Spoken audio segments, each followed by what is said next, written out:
In case you don't know, my name is Sam Hiuston, and I'm here today to talk to you about a subject that is very dear to my heart, Texas. Now, I was not born in Texas. I was born in Virginia in the year 1793 on a plantation that had been in my family for 4 generations. My granddaddy, or my daddy I should say, fought in the American Revolution under General George Washington in the famous Morgan's Light Cavalry. He was a great soldier and officer. In fact, he stayed in the Army in the Virginia militia after the Revolutionary War was over. While he was a great soldier, he was not such a great businessman and plantation owner. He died when I was 13 and left our family deeply in debt.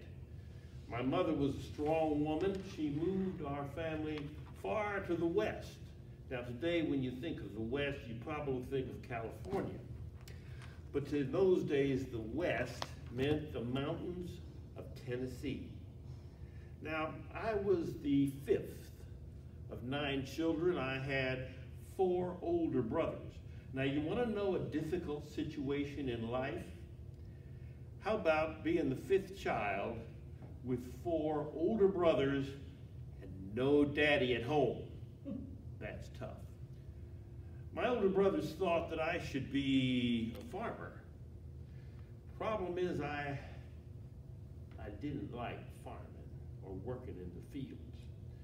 So they bought a general store and thought I should be a storekeeper.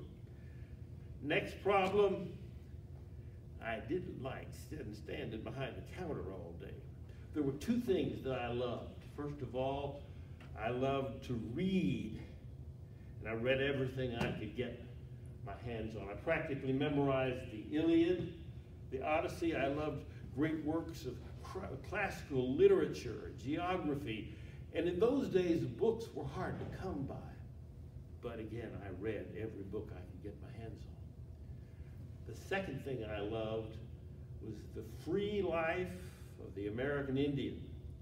So when I was 16 years old, I ran away from home down the river to a place called Cayuga Town, a Cherokee Indian settlement.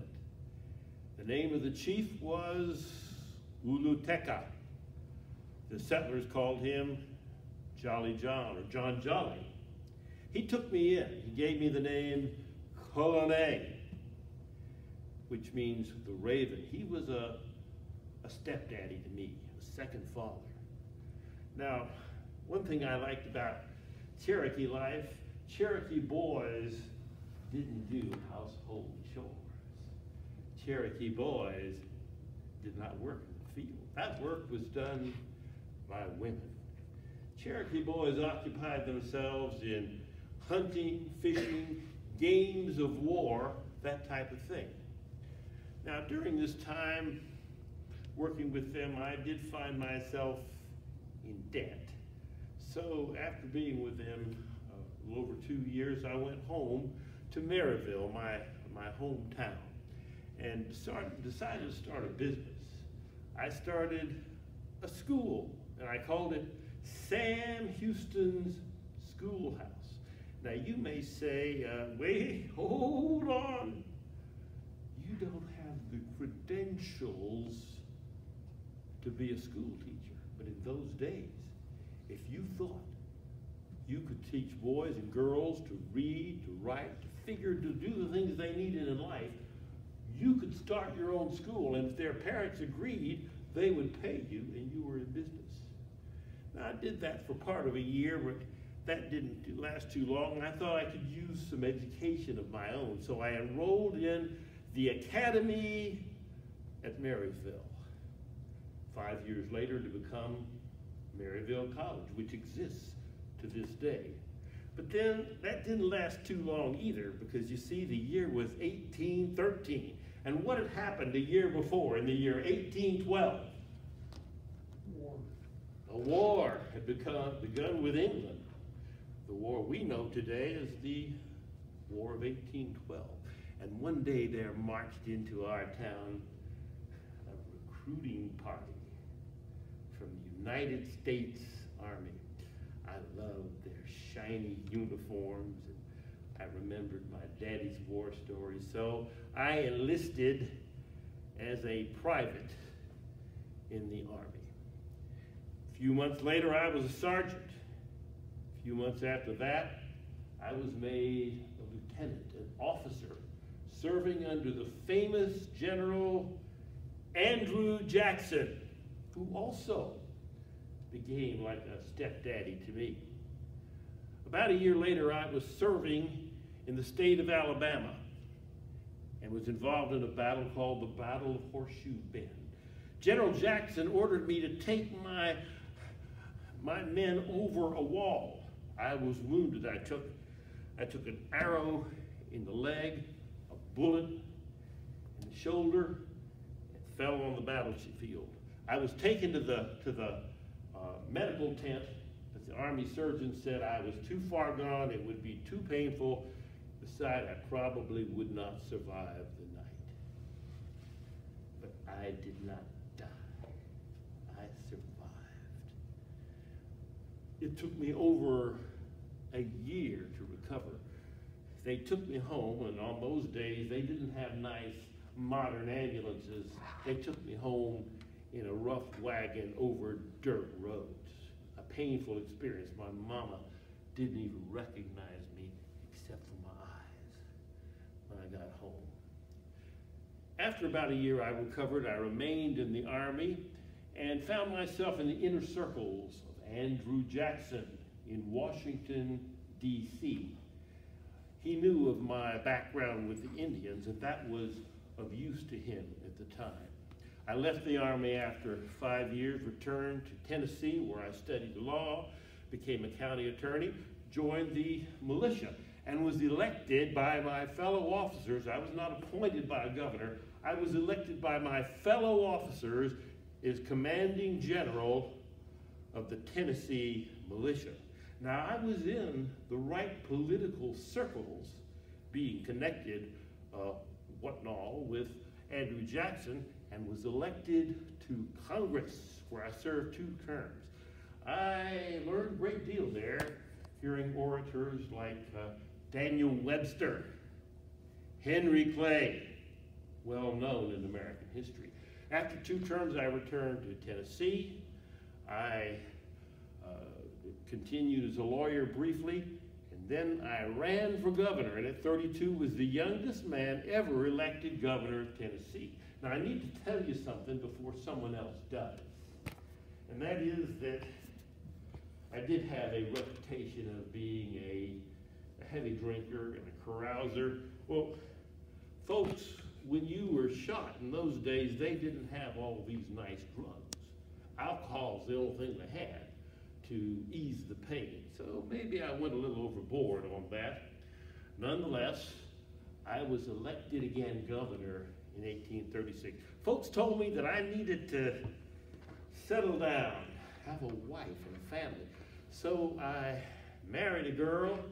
I was 36, half my age. She was 18. She was from a prominent political family, one that could help a fella up the ladder. Trouble is, after a few days, within 3 weeks, she left me. I tried to patch it up, but when the newspapers got hold of it, the scandal was more than I could bear. I was ruined, politically, financially, personally.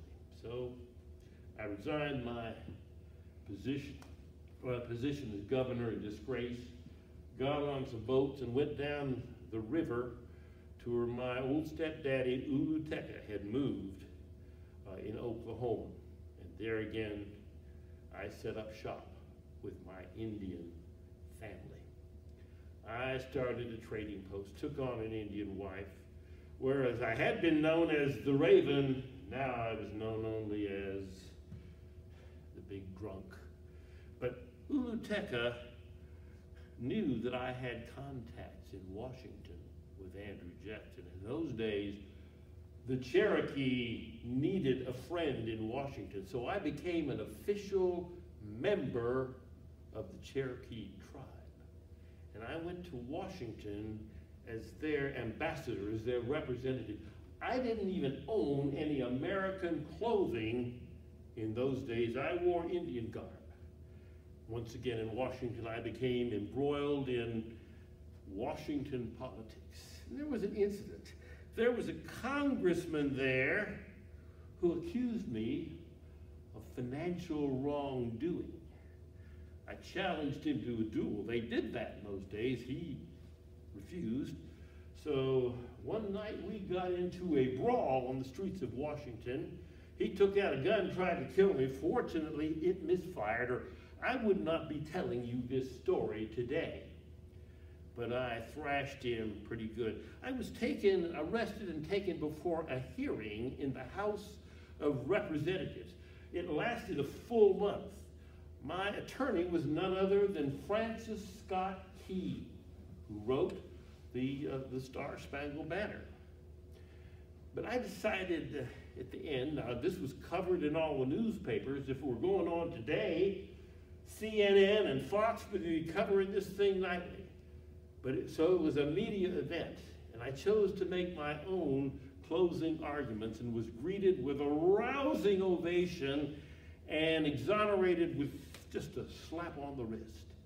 But I was back in action again, back in politics. I wanted to get a new start in life, but where to go?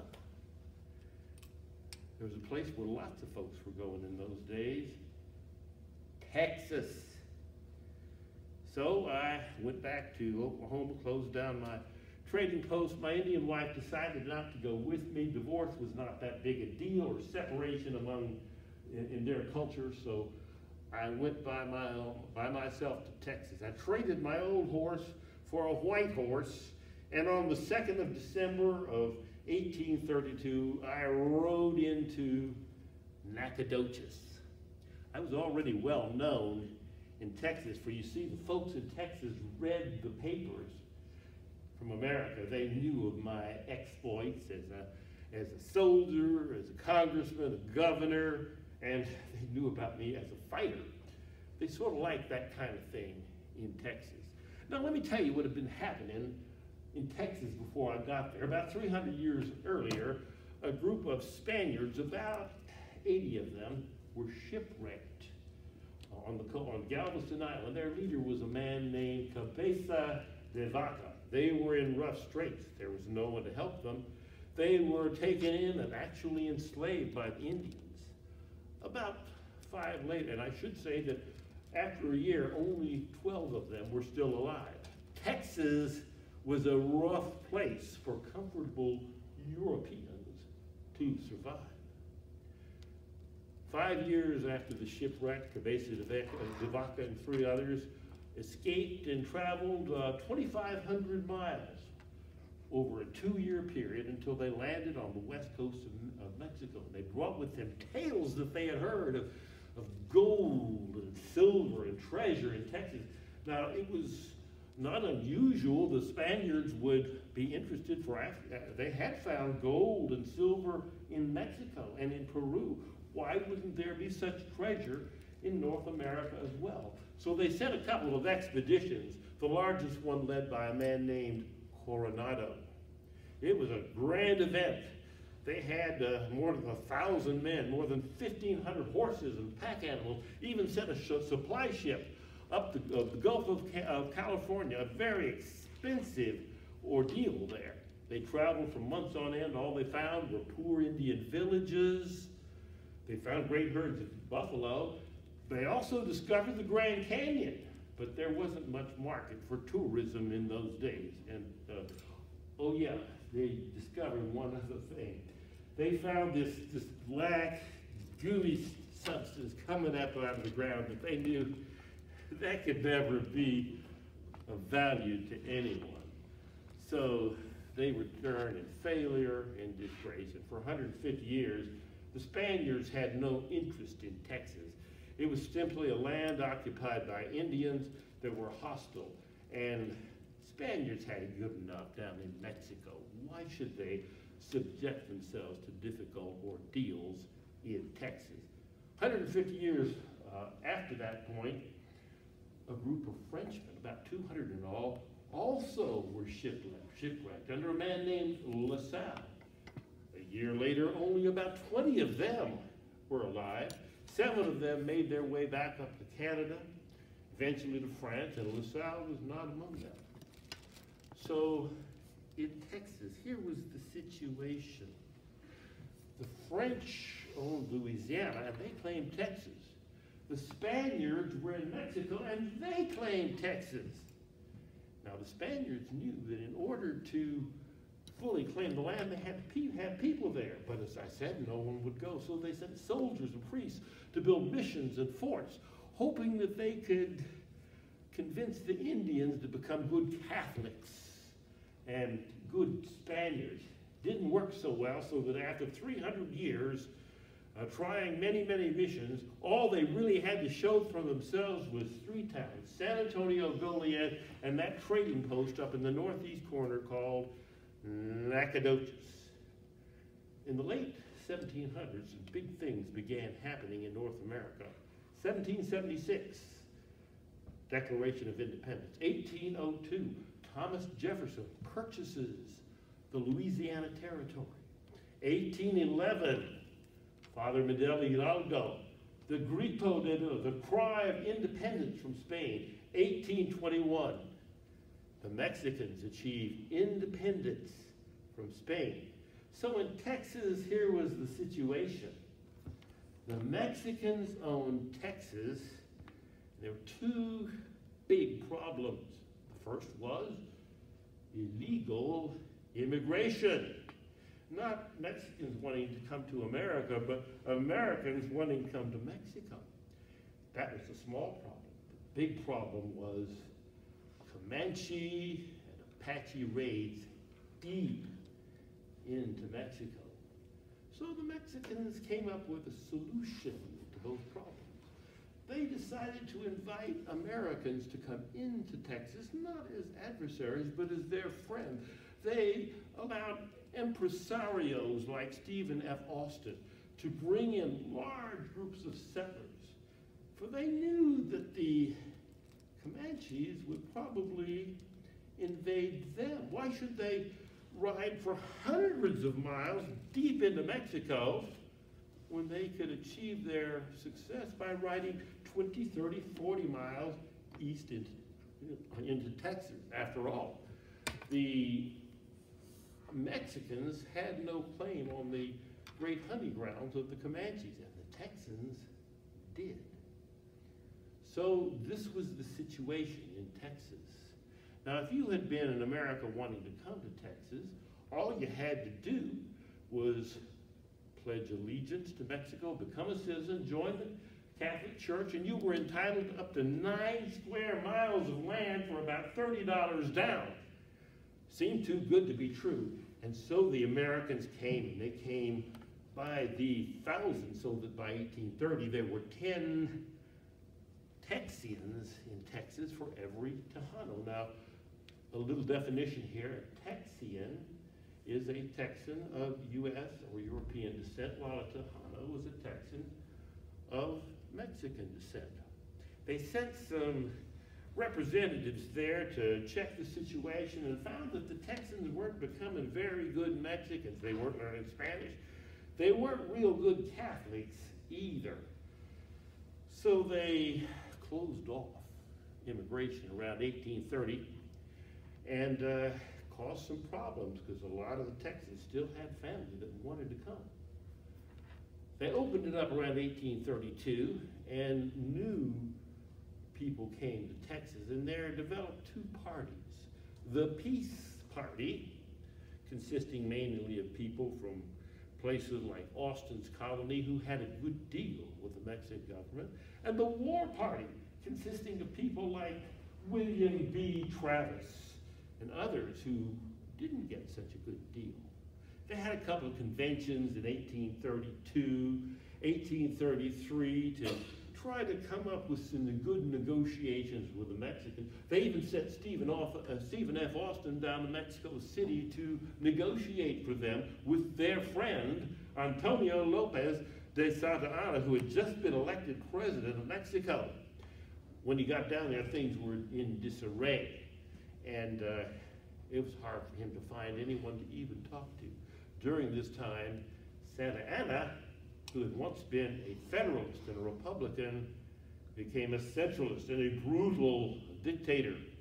He had gone up into the state of Zacatecas and literally devastated an army against him, and he was on his way to Texas. By the time Austin was released from prison in Mexico City after 2 years, even Austin, once their friend, realized that the folks in Texas had but two choices. They could either leave or fight for independence, and fight they did. Santa Anna went to the Alamo. Many of his officers said he shouldn't even attack there. They already had San Antonio under Mexican control, but he wouldn't listen. He devastated them. Went on 3 weeks later to Goliad, devastated them. Hiuston had told the commanders of both of those places to get out of town, to get those cannons out of town before Santa Anna could get his hands on them. But they didn't listen to him.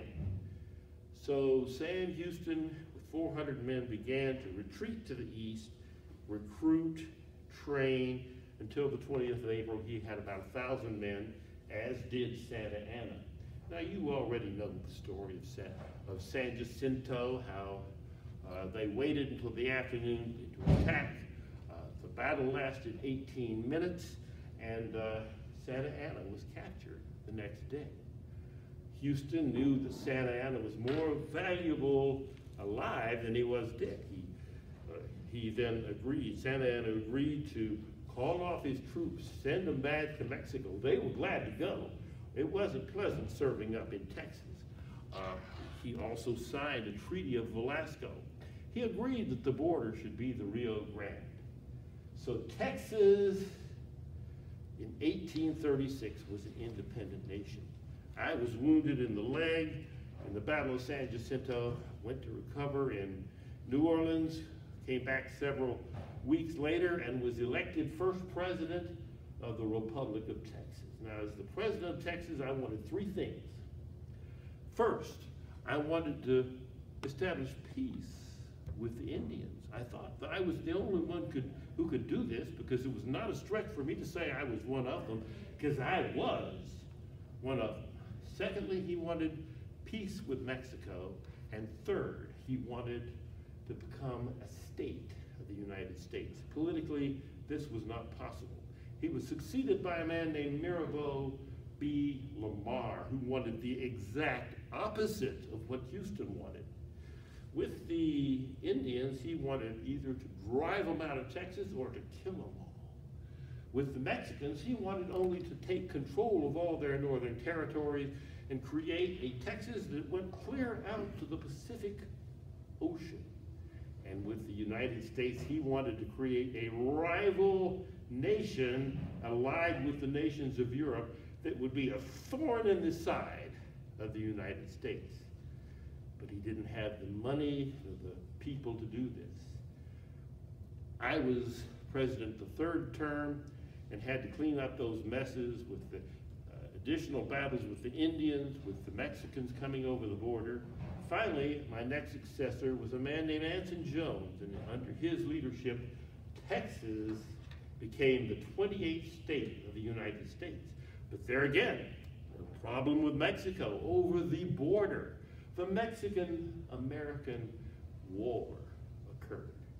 As a result of that, after the battles were over, at the Treaty of Guadalupe Hidalgo, the Mexicans ceded a third of the current land mass of the United States to the United States. Texas became a republic, as I said, in 1846. I was sent to Washington by the legislature. They didn't vote for the senators in those days. I was sent by the legislature to Washington as one of the two senators. I served there for 13 years in the turbulent years of the 1850s. Now, I was still a friend of Andrew Jackson, I was a staunch Unionist. I knew that the southern states could not prevail against the North. Now, you may say this is unusual, but I voted against the extension of slavery. And I had a couple of very loyal slaves myself who would come with my third wife, Margaret, from Virginia when she married me. But nonetheless, that was my position. I was the only senator in the 1850s to vote against secession from the United States. I knew I would not be reappointed to the Senate, so I returned to Texas, where I was still popular enough to get elected governor in 1860. 1861, the legislature called a secession convention. Texas seceded. I refused to cooperate. That was the end of my political career. So you see, in my lifetime, I knew and worked with every president of the United States, from Thomas Jefferson to Abraham Lincoln. In fact, I was even asked in 1859 to run against Abraham Lincoln for president. I was that popular already in the United States, but I knew that wasn't going to work. So I returned home to Huntsville.